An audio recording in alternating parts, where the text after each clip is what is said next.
Nous sommes en ligne maintenant avec Cybèle. Bonjour, soyez la bienvenue sur l'antenne d'Europe 1, Cybèle. Oui, bonjour. Quel âge avez-vous, Cybèle? Mais ça ne demande pas une dame. Ah oui, c'est vrai, mais je le demande à tout le monde, donc vous inquiétez pas.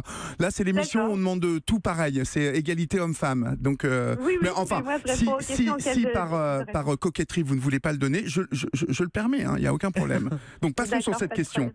Vous êtes comédienne, vous jouez dans de nombreuses pièces et films. Un jour, un metteur en scène a commencé à vous harceler sexuellement. Comment cela a-t-il commencé? Ça a commencé par des réflexions déplacées. Oui. Donc moi, je lui ai fait remarquer que voilà, que ça ne se faisait pas, que ça me mettait très mal à l'aise et que j'avais pas l'habitude de travailler dans ces conditions. Voilà, en fait, il a continué. J'ai à nouveau dit que c'était pas possible. Oui. Et en fait, à un moment, il s'est autorisé une main aux fesses. Donc là, j'ai hurlé. J'ai dit que c'était la dernière fois, que c'était absolument pas envisageable. Et le lendemain, j'ai été renvoyée. Donc j'ai porté plainte.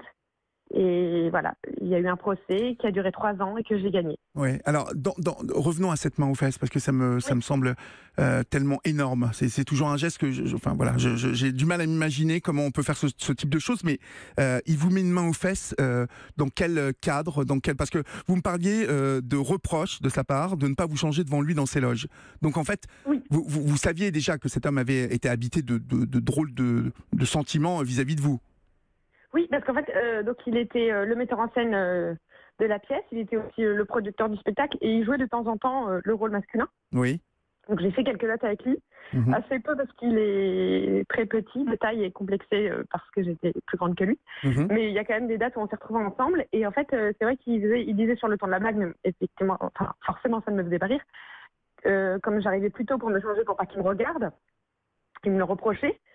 Et quand il faisait des blagues sexistes, je lui faisais remarquer que c'était désobligeant. Oui. Et donc en fait, je ne l'ai jamais, je lui ai jamais fait croire que je rentrais dans son jeu et que ça me faisait rire, etc. Je lui ai toujours montré un visage froid et fermé. Mais est-ce que vous vous rendiez compte que ces faits-là étaient graves avant cette main aux fesses? Je me rendais compte que ces faits étaient graves, oui. Mais je ne pouvais pas imaginer que ça pouvait aller plus loin. Et en fait, là où on a avancé, je me suis dit, ah oui, vraiment, il n'entend pas le nom. C'est un homme qui n'entend pas le nom, qui n'a aucun respect pour ses collaboratrices. Et donc là, vous avez décidé de porter plainte. Je me suis vraiment dressée contre lui. Ben oui. Oui. J'ai dit que c'était la dernière fois que je jouais avec lui, que j'attendais des excuses et en fait, le lendemain, j'ai pas eu d'excuses, j'ai eu un renvoi, quoi. Alors, pour toutes celles qui nous écoutent, Cybèle, c'est important de vous entendre aujourd'hui parce que, comme vous l'avez entendu déjà, c'est que nombreuses sont les femmes qui culpabilisent, qui nourrissent une espèce de sentiment qui les porte à ne pas en parler. Vous en avez parlé, vous avez décidé de porter plainte. Expliquez-nous comment vous avez été reçue par les policiers. Alors ça a été formidable parce que voilà, moi j'avais peur de tomber sur quelqu'un qui prendrait pas ma plainte au sérieux. Oui. Et je suis arrivée au commissariat qui était le plus proche du théâtre, le commissariat du 3e arrondissement, non du 2e pardon, à côté du métro Bourse. Je suis tombée sur un policier qui a vraiment pris ma plainte au sérieux et qui je me suis sentie vraiment entendue. Il m'a dit, mais écoutez madame, c'est extrêmement grave et vous avez vraiment bien fait de venir nous voir. Voilà, et donc l'enquête a commencé. Ils m'ont demandé quels étaient le nom de toutes les personnes qui travaillaient dans ce théâtre, qui pouvaient avoir été témoins de ces agissements ou qui avaient pu aussi en être victimes, etc.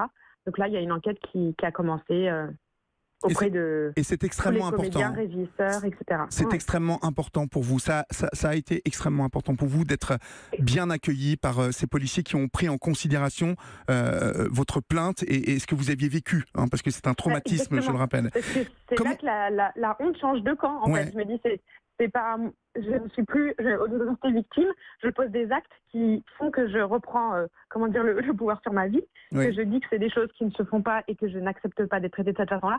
Et quand je vois que c'est entendu par un policier qui est prêt à me protéger dans ma position de victime, d'un seul coup, les choses changent. Et là, effectivement, la peur change de camp. Et puisque mon metteur en scène a commencé à s'angoisser, et il a eu raison parce qu'il s'est retrouvé en garde à vue, etc. Il y a eu une enquête contre lui. Et comme il était effectivement coupable, il s'est retrouvé condamné. Alors justement, n'allons pas trop vite, Cybèle.